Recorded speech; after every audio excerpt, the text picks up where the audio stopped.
Hello mga kabaka, katatapos ko lang maghapunan.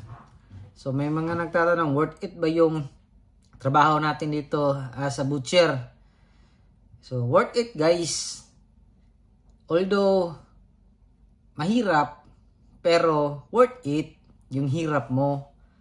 Unlike dyan sa Pilipinas. Kasi kung dito may cellphone ka na iPhone, may ulam ka na sinigang na baboy with adobong baboy, tsaka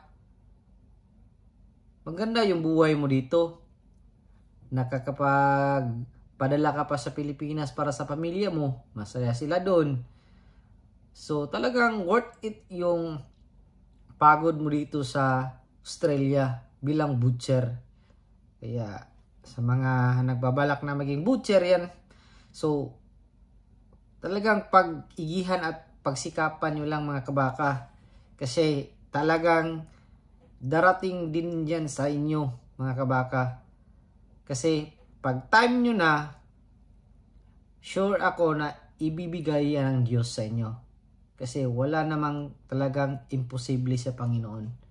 Kaya sa mga kabaka natin dyan, so I will pray na i-grant ng Panginoon ang lahat ng mga pangarap ninyo na makapunta kayo dito bilang butcher.